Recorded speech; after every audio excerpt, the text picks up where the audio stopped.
আসসালামু আলাইকুম। প্রিয় দর্শক, অন্য মঞ্চের আলাপ চাইতায় আপনাদের সকলকে আমন্ত্রণ জানাচ্ছি। আজকে আপনারা জানেন যে 21শে ফেব্রুয়ারি, আজকে ফেব্রুয়ারি মাসে 21 তারিখ মহান ভাষা দিবস। 1952 সালের এই দিনেই বুকের তাজা রক্ত ঢেলে মাতৃভাষা বাংলাকে প্রতিষ্ঠা করেছিলেন আমাদের দেশের সূর্য সন্তান শহীদ রফিক, জব্বার, বরকত সহ অগণিত লোক। আজকে সেই দিন। আর আজকের এই দিনেই আপনার গতকাল রাতে আপনারা অনেকেই দেখেছেন যে অবস্থাটা, সেখানে দেখেছেন যে জামাতের আমির, জামাত ইসলাম যারা নাজায়েজ বলতেন, তারাও আজকে স্বার্থের মানে বাংলাদেশকে যারা স্বীকৃতি দেননি, যারা এই মাতৃভাষাকেও স্বীকৃতি দেন না, যাদের কাছে উর্দুই সর্ববৃহৎ পবিত্র ভাষা, তারাও গিয়েছিলেন পলিটিক্স এবং ওখানে সাংবাদিকদের সেই জিজ্ঞাসা যে আপনারা কি এখনো ফুল দেওয়াকে নাজায়েজ ভাবেন কিনা, সেটার প্রশ্নে তিনি বিব্রত বোধ করেছেন। এইভাবেই আজকে ভাষা দিবস পালিত হলো, গতকাল রাত থেকে এখনো চলছে, হয়তো আজকে বিকাল 4টা 5টা পর্যন্ত চলবে। বিভিন্ন দল গ্রুপে গিয়ে ফুল দিবে, ফুল দেওয়া শুরু করবে। আজকের এই দিনে দুই একটা ঘটনা অবশ্য একটু দৃষ্টিকটু হয়েছে, এবং আপনারা এই মুহূর্তে ব্যানার এবং হেডলাইন দেখে আপনারা নিশ্চয়ই বুঝতে পারছেন যে আমি আজকের ভিডিওটা সরাসরি আসলে বিএনপি বা তারেক রহমানের জন্যই। তবে যারা আমার ফ্যান ফলোয়ার, আওয়ামী লীগ করেন, আমার মতো যারা আওয়ামী লীগের দালাল, তারাও শুনে দেখতে পারেন, পরবর্তী কোনো এক সময় আমাদের জন্য এই ভিডিওটা কাজে দিবে, শুনে রাখতে পারেন। বা আপনারা আপনাদের ফেসবুক এবং বিভিন্ন প্ল্যাটফর্মে কথাগুলো লিখতেও পারেন, সেটা আপনাদের নিজস্ব ব্যাপার। তো জনাব তারেক রহমান সাহেব, আপনি যে ইউরোপে ছিলেন, আমিও সেম। সুতরাং এখানে জানেন যে আমরা কেউ কাউকে স্যার ডাকি না, এখানে কেউ কাউকে স্যার ডাকে না, সরাসরি নাম ধরে ডাকে, মিস্টার অমুক, মিস্টার তমুক। তো সেই হিসাবে হলো আমি আপনাকে সরাসরি, যেহেতু দুজনই বাঙালি আর বয়সও অনেক সিনিয়র, সুতরাং আপনারে আর আমি নাম ধরে ডাকলাম না, ভাই বলেই সম্বোধন করলাম। এতে আপনার যদি মনে কষ্ট হয়, তাতে আমি বলবো যে আপনি 17 বছর যে ইউরোপে ছিলেন তার ছিটে ফটো আপনি পাননি। আর যদি আপনার মনোকষ্ট না হয়, তাহলে বলবো যে ব্রাভো, আপনি অনেক কিছুই নিতে পেরেছেন। তো তার মধ্যে আপনাকে একটা জিনিস ধন্যবাদ দিব, মানে কি, এটা 20% ধন্যবাদ দিব, 100% দেওয়ার মতো এখনো সময় আসেনি।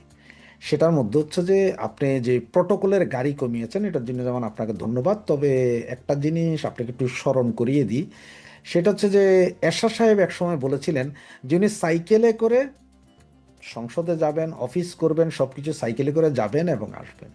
এটা উনি শুরুও করেছিলেন প্রথম 1 মাস করার পরে। এরপরে ওনার জন্য মার্সিডিজ বেঞ্জ থেকে শুরু করে সব কিছু আসলো, এটা ভুলে গেল। এক সময় আমাদের নেত্রী, জননেত্রী শেখ হাসিনা, উনিও সিদ্ধান্ত নিয়েছিলেন যে কোনো ট্রাফিক সিগনালে ওনার জন্য কাউকে আটকানো হবে না, উনিও সমান্তরে পাবলিকলি যাবেন। সেটা কিছুদিন চলেছিল, এরপরে সম্ভবত এই যারা ঘিরে ধরা আর কি একটা সরকারকে, তাদের কারণে সেটা বাতিল হয়েছে। লক্ষ লক্ষ মানুষ প্রতিনিয়ত কষ্ট পেয়েছে। সেই জায়গায় আপনি বলেছেন যে আপনিও ট্রাফিক সিগন্যাল সেমভাবে যাবেন। তো সেইভাবে আপনি যদি যান, তাইলে এটার জন্য আপনি সারা বাংলাদেশের সবার কাছে ভাবা পাবেন। কেউ কাউকে মারবে না, এটা বাংলাদেশ। এইখানে আপনি যদি ওই খোলা আপনার নিজের গাড়িতেও যান, ফ্ল্যাগও না থাকে, তাতেও আপনারা কেউ এখানে স্নাইপার দিয়ে গুলি করে মাইরা ফেলাবে না। এগুলা ভুল কথা। একটা দুইটা গাড়ি থাকতে পারে, পুলিশি গাড়ি, বা আপনি সিগন্যালে কাউকে দাঁড়া করানোর প্রয়োজন নাই, আপনি এমনি যেতে পারেন। সুতরাং এগুলো যদি আপনি যদি সত্যিকার অর্থে করেন, তাহলে এটার জন্য আপনি বাহবা পাবেন, এতে কোনো ভুল নাই। তো এখন আসা যাক যে আপনাকে যে বলছি, ভারতের সাথে সম্পর্ক উন্নয়নে সাবধান। ভারতের সাথে সম্পর্ক উন্নয়নে সাবধান, সেটার কারণ হচ্ছে, দেখেন, শুধু ভারত না, বাকি কথাগুলো সারা বিশ্ব নিয়ে আপনার কাছে আসবো। সেটা হচ্ছে যে আজকের ইত্তেফাক পত্রিকার একটা ফটোকার্ড দেখেছি, আমি জানি না সত্য কি মিথ্যা, এটা এখনো আমি জানি না, হয়তো মিথ্যা হতে পারে। সেখানে বলা হচ্ছে যে ভারত আপনার সম্মানে ভিসা সেন্টার চালু করে দিচ্ছে এবং বাংলাদেশের সমস্ত ভিসা সকলকে ভিসা দিবে। তো এটা যদি সত্য নয় তাহলে বলো যে বট বাহিনী মানে জামাত ইসলাম এটা করছে যাতে আপনার বিরুদ্ধে একটা ভারত বিদ্বেষী একটা মনোভাব আবার চাঙ্গা করতে পারে যে তারেক ভারতের দালাল। সেই জায়গায় আপনাকে সর্বপ্রথম যেটা খেয়াল করতে হবে, বাংলাদেশের এম্বাসি দিল্লি, কলকাতা সহ আরও যেসব অঞ্চলে ভারতে আছে বাংলাদেশের এম্বাসি এবং কনসুলেটগুলো, সেখানে কলকাতার একটা নামই নিই, বাকি আর নাম নিতে হবে না, আপনি পুরোটা এরপরে হিসাব করলে বুঝে যাবেন। যা তারিখ চয়ন কলকাতায় আছে আমাদের বাংলাদেশ এম্বাসিতে, ফুলফিল জামাতি। তো এই ধরনের বাংলাদেশের যতগুলো এম্বাসি বা কনসুলেট ভারতবর্ষে আছে তার 80% কর্মচারী সব জামাতি, এবং এরা সব গত 17-18 মাসে ওখানে গেড়েছে, আবাসস্থল গেড়েছে। এরা কন্টিনিউ একটা আপনার সাথে গ্যাঞ্জাম লাগায় রাখার জন্য ইনফ্লুয়েন্স করতেই থাকবে। সুতরাং আপনার প্রথম যেটা দায়িত্ব, যেহেতু ভারত আমাদের একদম পার্শ্ববর্তী রাষ্ট্র, সেইখান থেকে একদম পিয়ন থেকে শুরু করে হাই কমিশনার পর্যন্ত সবগুলোকে অ্যাট এ টাইম তুলে আইনা নতুন করেন, যেগুলো আপনার দলের বা আপনার কথা শুনবে। ঠিক সেমভাবে সারা পৃথিবীতে যেমন মিডল ইস্ট এবং ইউরোপ, আমেরিকা, ইউরোপ এবং মিডল ইস্ট, এইখানেও সমস্ত কর্মকর্তা কর্মচারীদেরকে একটা দিনের সিঙ্গেল দিনেরও কোনো ইয়ে না দিয়ে সবগুলোকে নিয়ে আসেন বাংলাদেশে ঢুকাই আপনার নতুন লোক দেন। কিন্তু আপনি যদি এটা একটা বেস নিয়ে আসবেন বিমানে, আর একটা বেস ঢুকবে, সেম এরকম করুন যে 6 থেকে 8 ঘন্টার ভিতরে আপনার এই বেস ঢুকতেছে, ওই বেস ছেড়ে বের হয়ে যাবে। আপনার ভাই এটা করতে গেলে তো অনেক সমস্যা আছে, কাজ কাম, না না না, দরকার বৃহস্পতিবার রাতে সবগুলোরা পাঠাবেন, ওরাও বৃহস্পতিবার ওখান থেকে উঠবে, শুক্রবারে যে ওরা নতুন অফিস নতুন সব কিছু নিয়ে নেবে।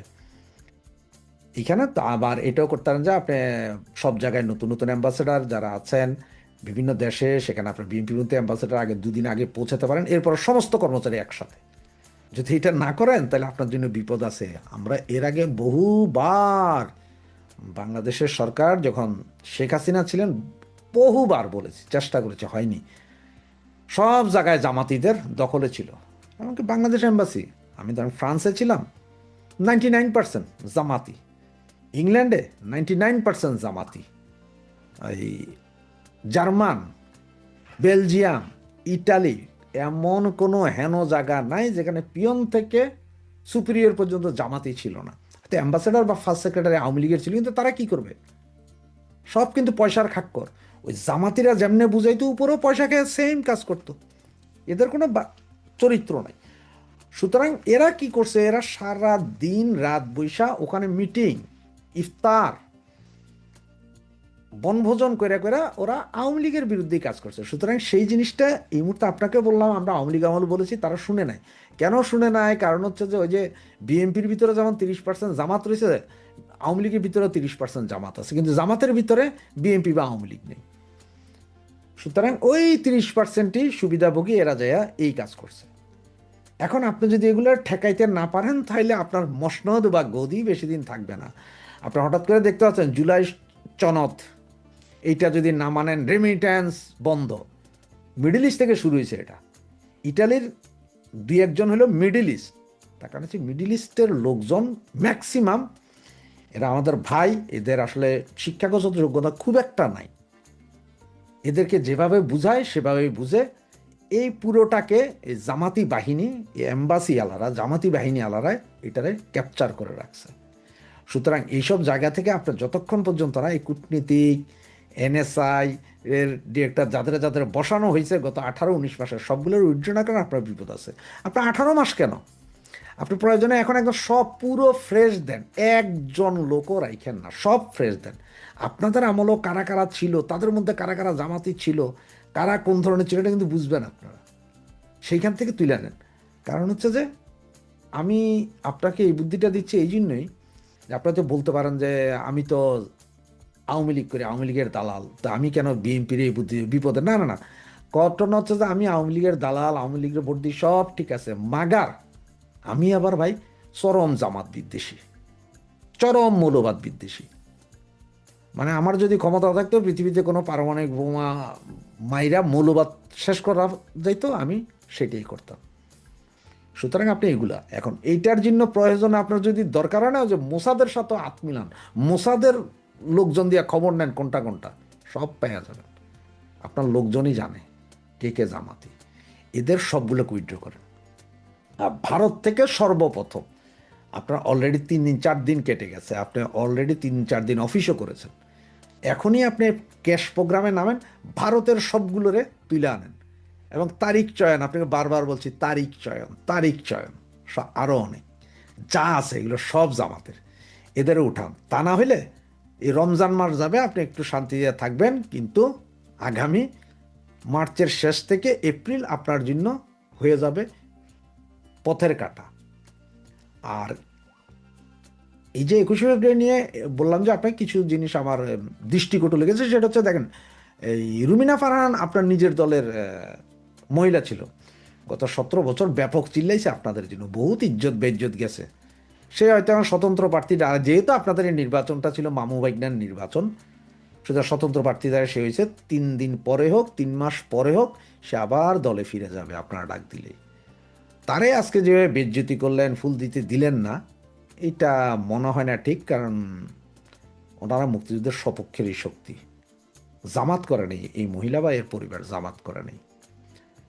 আর এনসিপির যেসব পান্ডাগুলো আছে, আসিফ মাহমুদ, সজীব ভুঁইয়া, অমুক তমুক, 1000 কোটি টাকা দুর্নীতি করছে, এদের বিরুদ্ধে অতি সত্বর পারলে আগামী 72 ঘন্টার ভিতরে দুদককে চালু করেন এদেরও ধরতে, দেখবেন যে আপনার পথের কাটা অনেক শেষ হয়ে গেছে। কারণ দুদক যদি একবার ধরা শুরু করে, আপনাকে একটা কথা স্মরণ করে দিই, সেই 2001-11-এর কথা, 7-8-এর পরে রাস্তায় রাস্তায় টাকা ফেলে গিয়েছিল দুর্নীতিবাজরা, মনে আছে ভাই? আপনার দলেরই ছিল ম্যাক্সিমাম, 90% আপনার দলের, 10% সব দলের, কিন্তু ছিল। এখন যদি দুদক দিয়া সেম একটা কাজ করাইতে পারেন 15 দিনের ভিতরে, আপনি দেখবেন যে এই যে দুর্নীতিবাজ যেগুলো কাউ কাউ করতে সব ভাগবে। যারা গত বছর কোটি টাকার ইফতার করাইয়াছিল, ধরেন এএনসিপিরে ধরেন কিভাবে ওই যে এত বিশাল সুবিশাল অফিস কিভাবে করেছে, কে সেই অফিস দিয়ে, তাদের ধরেন অনেক কিছু বাইরে যাবে। ডিসি, এসপি, এদের তালিকা কিছু দিয়েছি, এখনো কিছু আছে, আপনার যদি প্রয়োজন পড়ে আমি আরও দিব, কিন্তু জামাত ঠেকান, জামাত না ঠেকাইতে পারলে হবে না। আর জামাত ঠেকানোর জন্য এখন আপনার দলের নেতাকর্মীরা আসলে সবাই বুঝে কিনা তাও জানি না, নাও বুঝতে পারে, জিদও থাকতে পারে যে 17 বছর আমরা, কিন্তু সবাই শান্তিপূর্ণ অবস্থানে ছিলাম। টুকটাক কিছু কিছু জায়গায় যে একদম হয় নাই মারামারি তা না, আওয়ামী লীগের সাথে হয়েছে, কিন্তু সবাই শান্তিপূর্ণ অবস্থানে একটা ছিল, সবাই যার যার ব্যবসা বাণিজ্য করছে, অন্তত চলছে। এখন জামাত ঠেকাই তুলে আর এনসিপি ঠেকাই তুলে আপনার একার দ্বারা, আপনার এই পার্টির দ্বারা সম্ভব হবে না। সুতরাং আমাদেরকেও মাঠে আসতে হবে, আমরাও মাঠে নামবো। আমাদের শত্রু আপনারা না, আমরা আপনাদের পলিটিক্যাল প্রতিদ্বন্দ্বী, কিন্তু আপনারা আমাদের কমন শত্রু হচ্ছে যে জামাত ইসলাম এবং এনসিপি। একটা কথাই মনে রাখেন, শত্রুর শত্রু বন্ধু হয়ে যায়। আমাদের দুইজনেরই কমন শত্রু এইটা, আর আমাদের দুইজনেরই কমন প্রবলেম এই এনসিপি পান্ডাদের জুলাই সনদ তো কয় না, হেরা হলো সনদ, মানে ইসলামিক ভাবধারা। এই জুলাই সনদ, আপনি জুলাই সনদ করবেন না, আপনি 31 দফা করেন, সংবিধান সংশোধন করে 31 দফার উপর আপনি দেশ চালান, আমার কোনো প্রবলেম নেই, মাগার এই কোনো সনদ মনদ না। সুতরাং আমরাও এসে যাব। তো আপনার প্রথম যে কাজটা বললাম সেটা হচ্ছে যে এম্বাসিগুলো থেকে এই জামাতি বেসটাকে পুরাটা আপনি মনে করেন না যে একজন অমুক আমার বিএনপি, অমুক আমার, না না না, ওই চিন্তা এখন আর করেন না।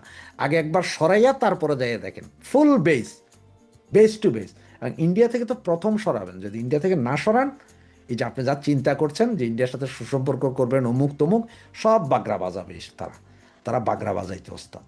সুতরাং এদের প্রতিহত করতে হইলে পেটে লাথি মারেন, যখন পেটে ভাত থাকবে না, জামাত ইসলাম আর থাকবে না।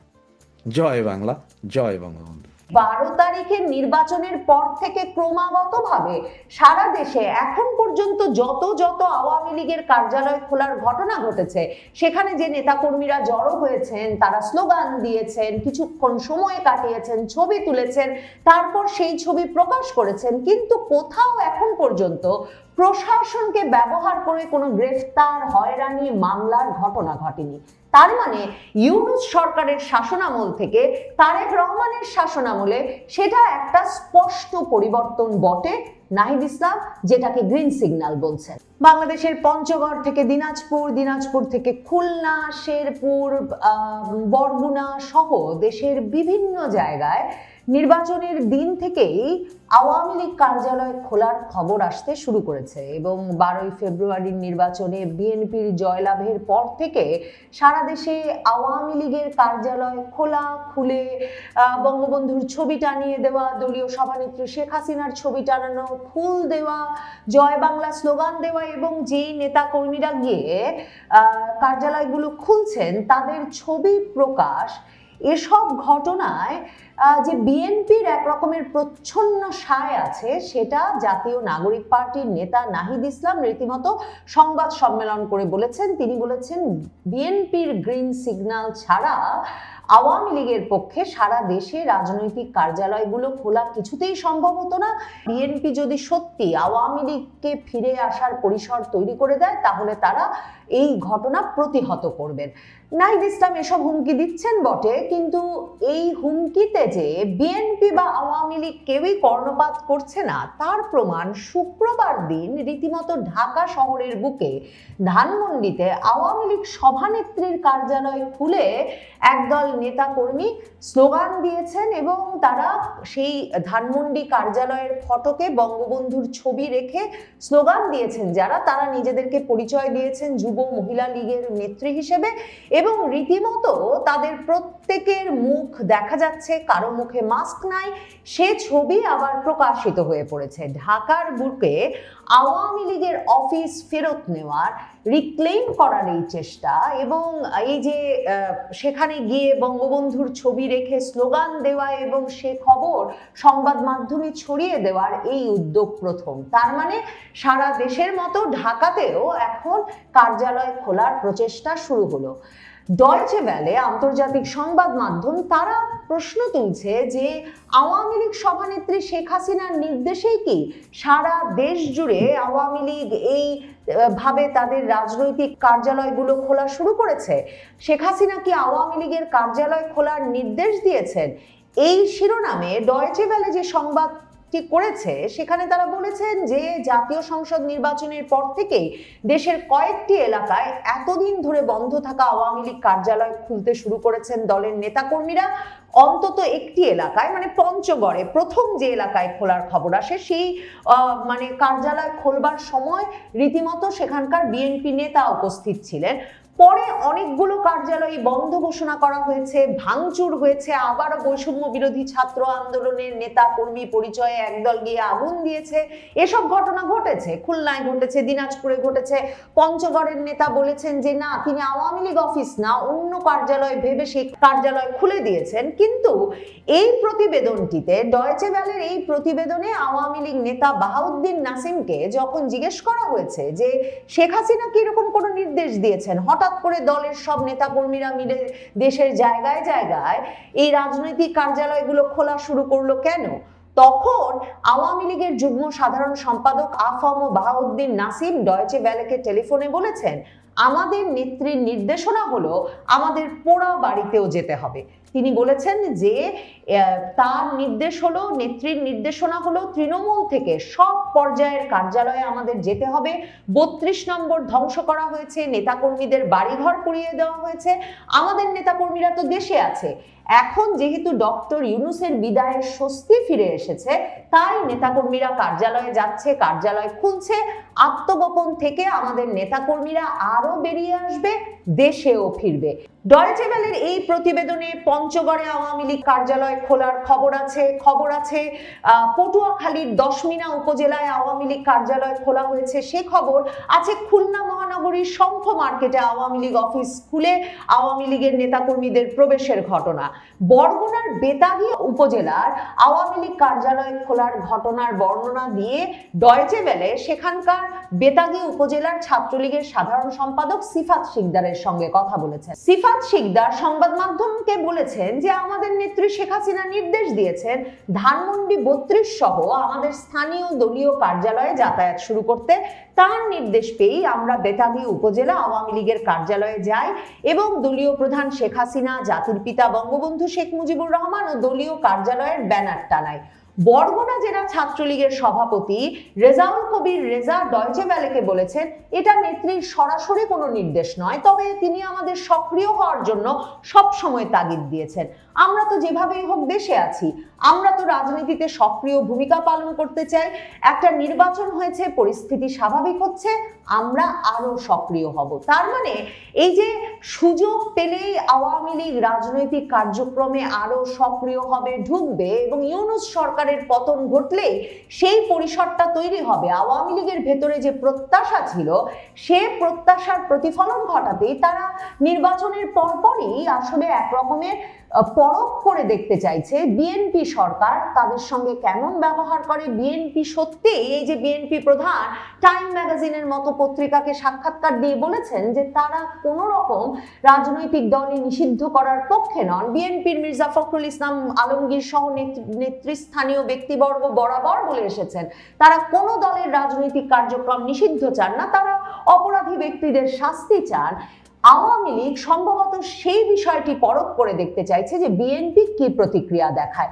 নাহিদ ইসলাম যে বলেছেন যে বিএনপির গ্রিন সিগন্যাল ছাড়া সেটা সম্ভব না, গ্রিন সিগন্যাল হিসাবে স্পষ্টতই এই বিষয়টাকে গ্রহণ করা যায় যে 12 তারিখের নির্বাচনের পর থেকে ক্রমাগতভাবে সারা দেশে এখন পর্যন্ত যত আওয়ামী লীগের কার্যালয় খোলার ঘটনা ঘটেছে সেখানে যে নেতাকর্মীরা জড়ো হয়েছেন, তারা স্লোগান দিয়েছেন, কিছুক্ষণ সময় কাটিয়ে ছবি তুলেছেন, তারপর সেই ছবি প্রকাশ করেছেন, কিন্তু কোথাও এখন পর্যন্ত প্রশাসনকে ব্যবহার করে কোনো গ্রেফতার, হয়রানি, মামলার ঘটনা ঘটেনি। তার মানে ইউনূস সরকারের শাসনামল থেকে তারেক রহমানের শাসনামলে সেটা একটা স্পষ্ট পরিবর্তন বটে। নাহিদ ইসলাম যেটাকে গ্রিন সিগন্যাল বলছেন। বিএনপির স্বনির্ভর বিষয়ক সম্পাদক ও সাবেক সংসদ সদস্য নীলোফার চৌধুরী মনি তিনি ডয়েচে ভেলেকে বলেছেন যে আওয়ামী লীগের অফিস খুলছে, এর মধ্যে তো খারাপ কিছু দেখি না আমি। যারা অপরাধ করেছে তাদের বিচার হবে, তারা শাস্তি পাবে, কিন্তু কোনো দলের রাজনীতি আমি নিষিদ্ধ করার পক্ষে নই। এদিকে আমার দেশ পত্রিকা সুস্পষ্টভাবে বলছে যে তারা মনে করছে তাদের কাছে যে খবর আছে সেটা অনুযায়ী রাজনীতিতে ফিরতে মরিয়া হয়ে উঠেছে আওয়ামী লীগ।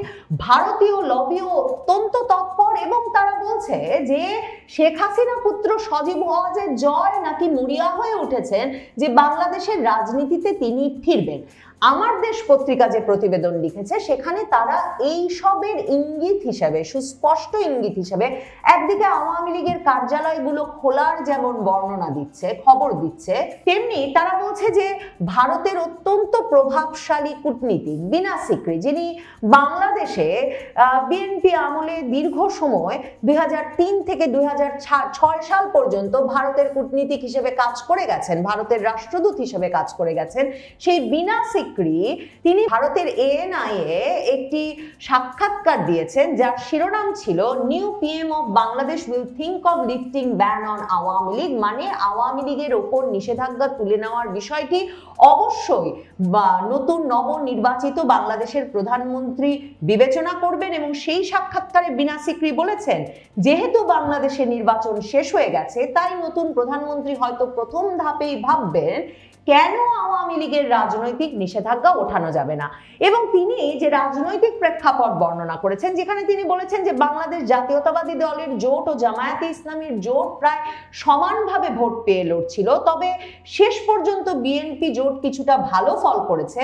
তার মন্তব্য থেকে বোঝা যায় যে তিনি মনে করছেন বর্তমানের এই যে রাজনৈতিক বাস্তবতা, যেখানে জামায়াতে ইসলামী অত্যন্ত শক্তিশালী জোট হয়ে উঠেছে, সেই বাস্তবতায় নতুন নেতৃত্ব সামনে এলে তিনি অবশ্যই আওয়ামী লীগের নিষেধাজ্ঞা তুলে নেওয়ার বিষয়টি এই নতুন রাজনৈতিক বাস্তবতাকে মাথায় রেখেই বিবেচনা করে দেখবেন। বিনা সিকরির এই সাক্ষাৎকারটিকে অত্যন্ত গুরুত্বপূর্ণ বলে তাই মনে করছে আমার দেশ।